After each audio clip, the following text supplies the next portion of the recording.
so we hear you want to direct this movie. And I said, I'm going to direct this film. Then I was scared because I was like, oh man, And those are just things that I came up with, on a natural order of a desperation to wanting to make a good film. There's a version of this movie that almost never got made. There's a scene in it that almost got someone killed for real. And there's a line in it, one single line, that a sitting president of the United States repeated back, word for word, 3 years after it hit theaters. Most people have seen Boyz n the Hood a dozen times.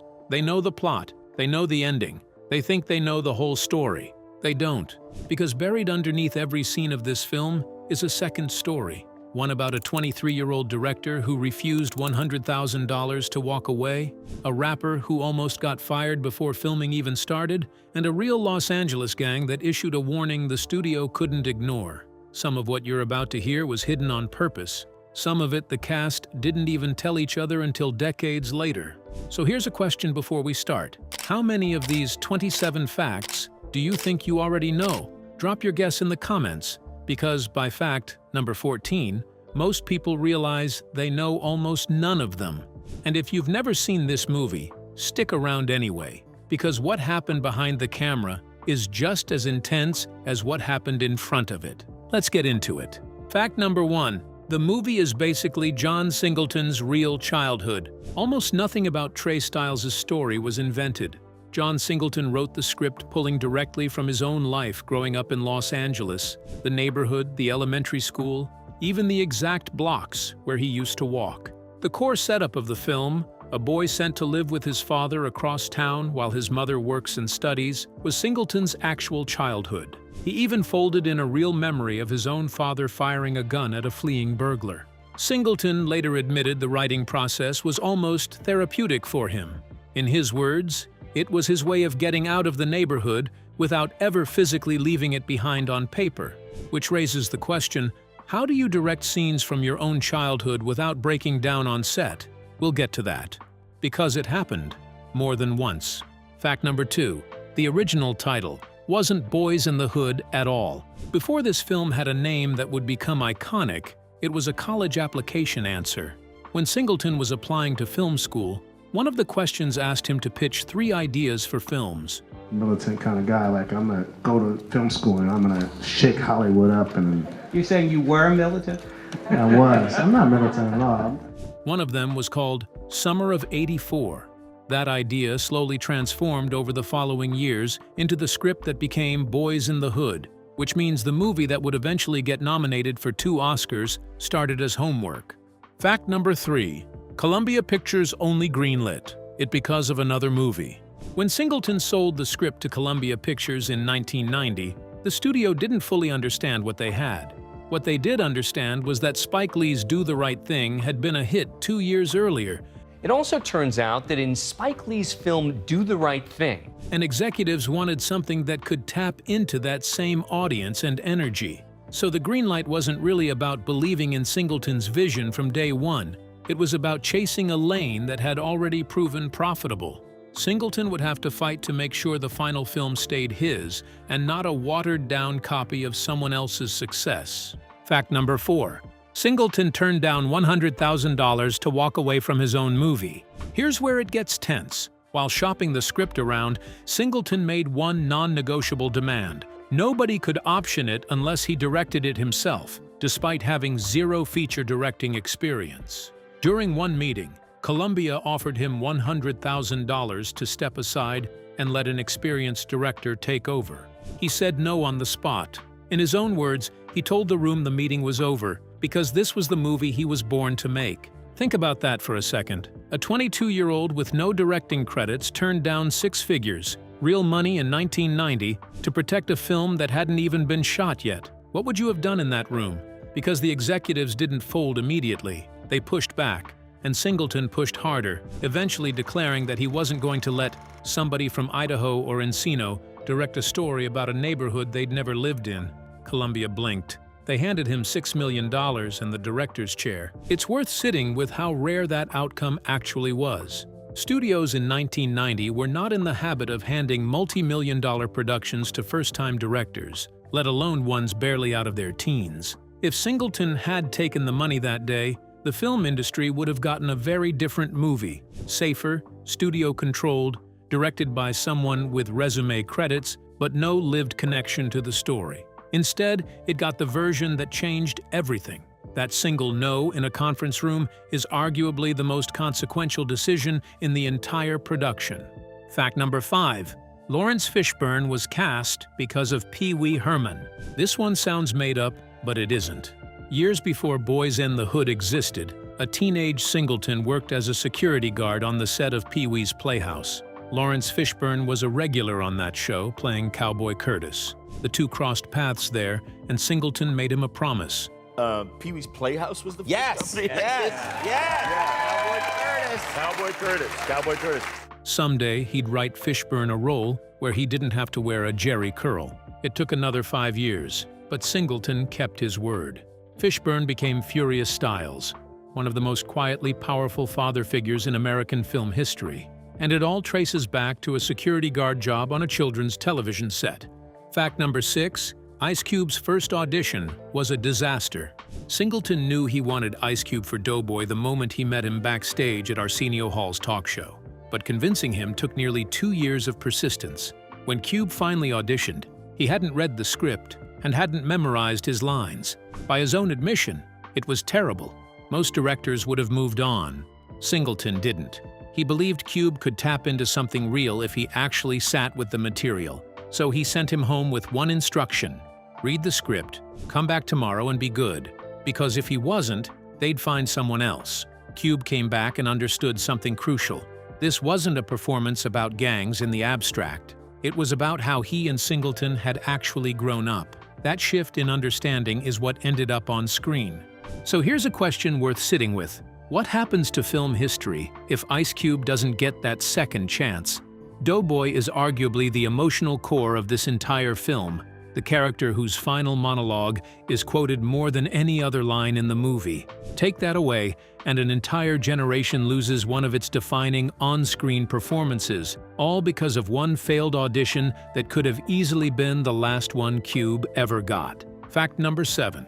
Lawrence Fishburne is only 7 years older than his on-screen son. Watch the film again and pay attention to how completely Fishburne sells the role of a wise, weathered father figure.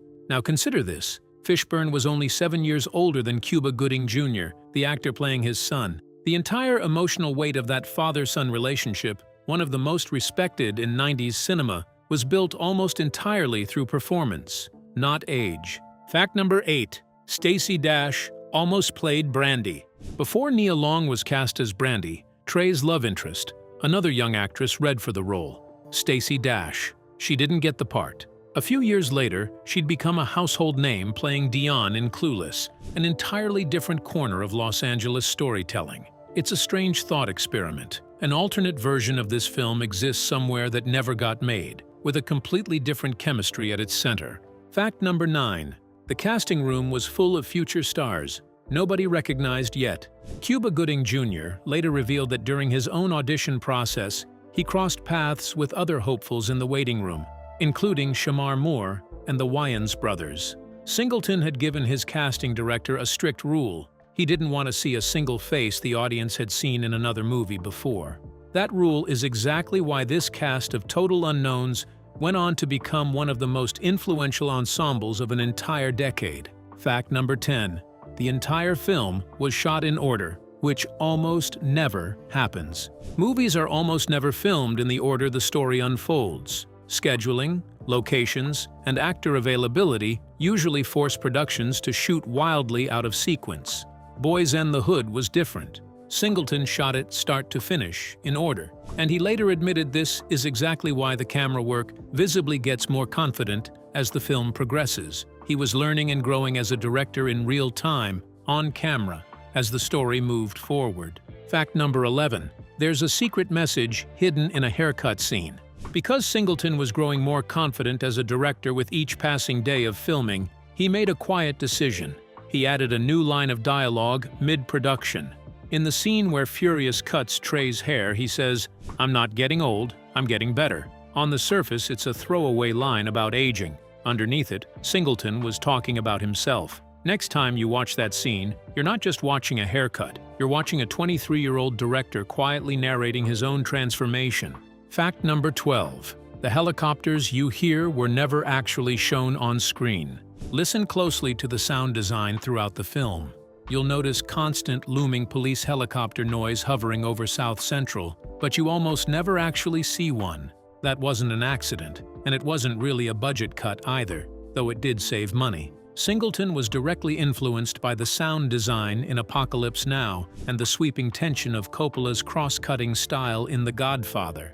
By suggesting the helicopters through sound and light instead of showing them, he created a constant, invisible sense of surveillance and danger without spending a single extra dollar on aerial shots. Ask yourself, does a threat feel scarier when you can see it, or when you can only hear it circling somewhere above you? That's not a rhetorical trick either. Filmmakers spend entire careers trying to master the idea that suggestion is more powerful than a direct reveal, and here it was, hiding inside a 23-year-old first-time director's budget-saving trick. He became the first African-American and the youngest person ever to be nominated for Best Director at the Academy Awards for his film Boyz in the Hood. A decision made partly out of necessity that ended up becoming one of the film's most quietly effective techniques. Fact number 13. They filmed on the actual streets, 10 blocks from an actress's real house. This wasn't a studio backlot dressed up to look like South Central Los Angeles. It was South Central Los Angeles. Nia Long later revealed the set was roughly 10 blocks from her actual childhood home. Close enough to walk, except walking alone through that neighborhood at the time wasn't something she considered safe. Fact number 14. Real gunshots forced the crew to re-record entire scenes. Because filming happened on real, active streets, the production couldn't always control the soundscape. Actual helicopters and actual gunfire from the surrounding neighborhood bled into the audio during multiple takes. The result? Significant portions of dialogue had to be completely re-recorded back in a studio, layered over footage that was capturing something far more dangerous than anyone anticipated. Fact number 15. A real gang threatened to shoot Ice Cube if they filmed one specific scene.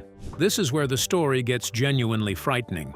The film's climax involves Doughboy killing 2 rival gang members on Blood territory. Before that scene could be shot, a spokesperson for the Bloods, who identified himself only as Bone, delivered a direct warning to the producers. If they filmed that sequence on actual Blood turf, he could not guarantee that an angry member of the gang wouldn't retaliate by shooting Ice Cube in real life. Singleton didn't gamble with it.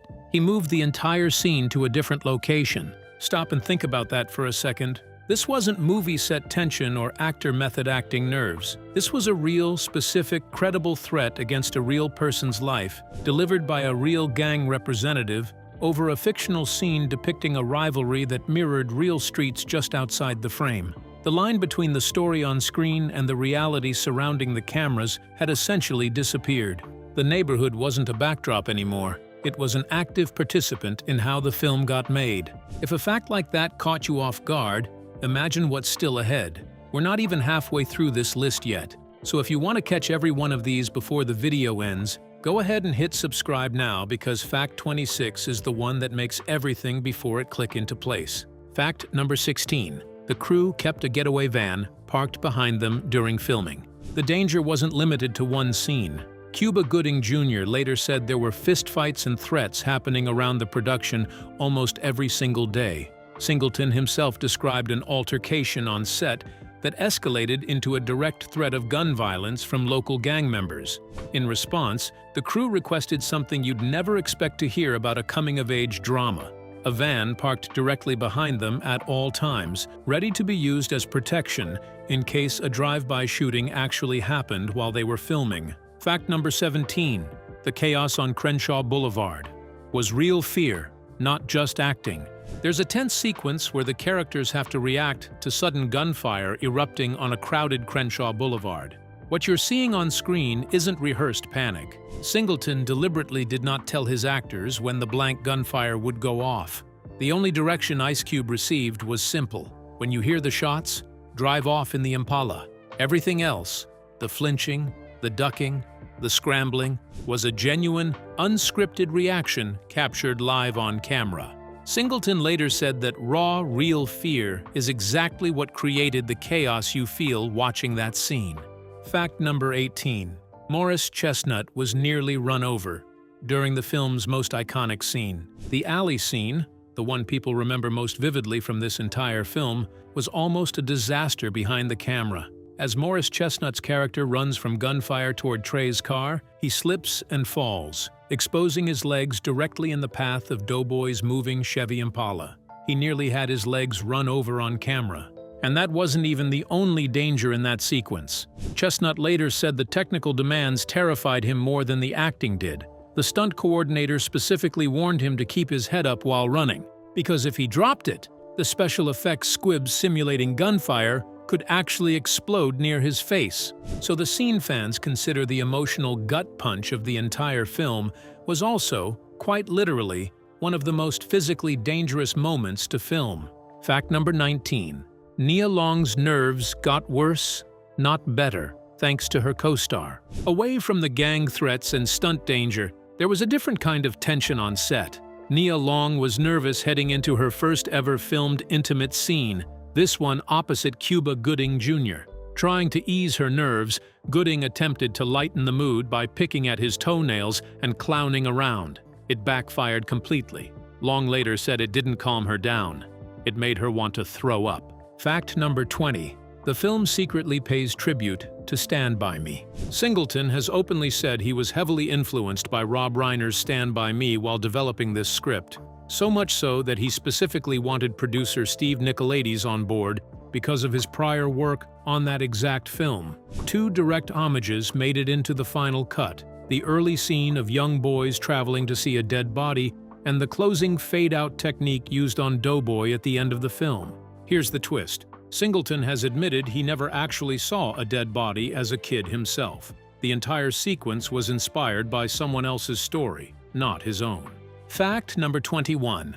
There's a hidden diss toward NWA buried in the background of one scene. By the time filming started, Ice Cube had already left NWA over royalty disputes, and there was real tension between him and his former group. Singleton decided to slip a quiet inside joke into the film. He had Cube bring old Eazy-E t-shirts to set, and in one scene, a background character wearing one of those shirts attempts to steal a gold chain, only to get caught and punished immediately. It's a blink-and-you-miss-it detail, buried entirely in the background of a scene most viewers are focused on elsewhere. Eazy-E himself would later respond publicly, dismissing the film as an after-school special with cussing, and suggesting Cube was only being used to sell tickets.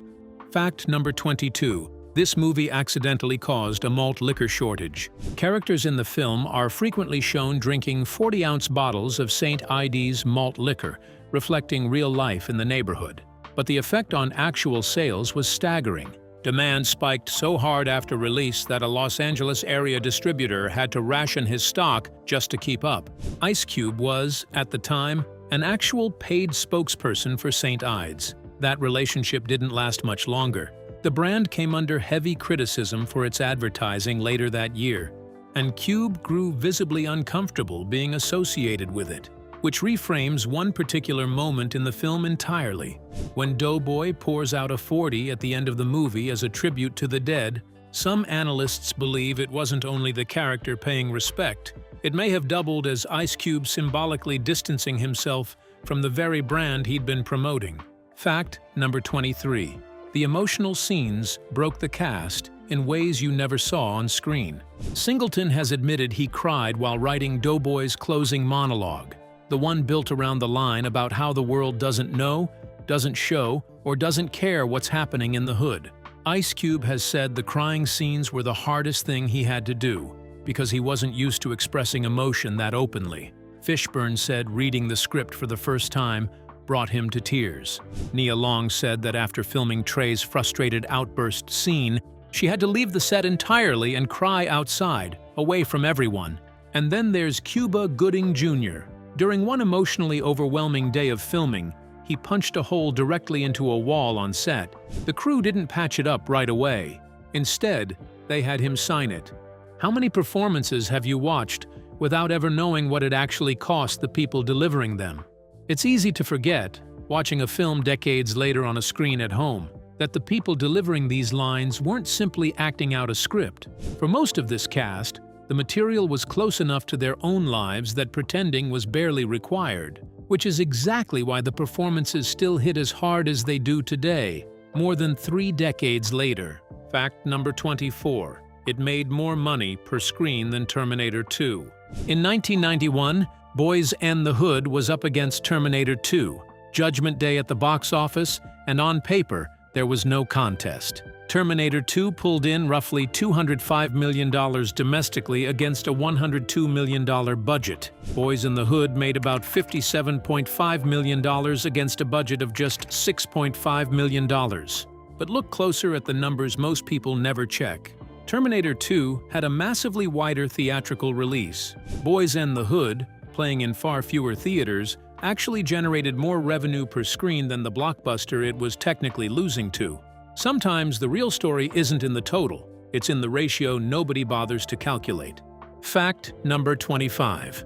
Cannes gave it a 20-minute standing ovation. Nobody involved in the production knew how a French festival audience, far removed from the streets of south-central Los Angeles, would respond to this story. According to producer Steve Nicolaides, the lights went down, the film played, and when it ended, people were hanging off the balcony trying to get Singleton's attention. Some of the most respected black artists and filmmakers alive at the time were on their feet. Roger Ebert was reportedly in tears. The Los Angeles Times later reported that the standing ovation at Cannes lasted a full 20 minutes. Fact number 26. Theaters pulled the film after real violence broke out at screenings. This is the darkest fact on this list, and it deserves to be treated with weight. Opening weekend violence at some screenings across the country left people dead and dozens injured. Around 21 theaters ultimately pulled the film entirely. Singleton was in a screening himself and witnessed a potential conflict escalate between rival gang members before he had security intervene, and he left just before further violence broke out. Critics and commentators argued fiercely over who or what was to blame. Some, including actor Mickey Rourke, publicly pointed fingers at directors like Singleton and Spike Lee for supposedly instigating unrest with their films. Singleton flatly rejected that framing. He argued the violence reflected a generation of young men without father figures searching for identity and finding it in a gun, the exact cycle his film was trying to expose, not glorify. He called the mass pulling of his film from theaters artistic racism, pointing out that violence happens at all kinds of screenings, but a film with a black cast gets yanked immediately. Was the backlash really about the film, or about what audiences were afraid the film revealed about a country that had ignored the problem for decades? That question was still being debated 2 years later at the highest level of American government. Fact number 27. The President of the United States personally defended this film. In 1993, Bill Clinton sat down for an interview with Rolling Stone and was asked directly whether the government had any constitutional power to restrict violent content on screen. In his answer, Clinton brought up this film by name, unprompted. He said he'd watched Boyz and the Hood very carefully, and that while it was violent, it carried no romance about that violence. He called it a movie he wished elementary-age kids in the inner city could see, describing it as a mean, ugly, sad, heartbreaking story about basically good kids who wanted a decent life and had it taken from them. 9 years later, in 2002, the film was formally inducted into the National Film Registry by the Library of Congress, one of only 25 films selected that year, reserved for movies deemed culturally, historically, or aesthetically essential to preserve for future generations. And in 2024, the Academy Museum of Motion Pictures opened a dedicated exhibition on the film, featuring behind-the-scenes photography, original costumes, and production artifacts, cementing its place as one of the most studied debuts in American film history. None of that happens without a 23-year-old refusing $100,000 in a Columbia Pictures meeting room, which brings this full circle, doesn't it? Every fact on this list, from the wall Cuba Gooding Jr. punched to the gang leader who threatened to shoot Ice Cube, only exists because one person refused to hand his own story over to someone who didn't live it. That's not just the story of how a movie got made, It's the reason this particular movie was ever able to tell the truth in the first place. 27 facts. A gang threat that could have ended in tragedy. A malt liquor shortage. A wall with a fist-sized hole that the crew refused to fix. A 20-minute standing ovation on the other side of the world. And a sitting president defending a film about kids the country had already given up on. So here's the real question. Out of all 27, which one genuinely surprised you the most? Was it the Bloods threatening Ice Cube? The getaway van parked behind the crew? Or the fact that Bill Clinton knew this film scene by scene? Type your answer in the comments, because I read every single one. And if this pulled back the curtain on a movie you thought you already knew inside and out, hit subscribe, because there's another film hiding just as many secrets waiting to be uncovered next.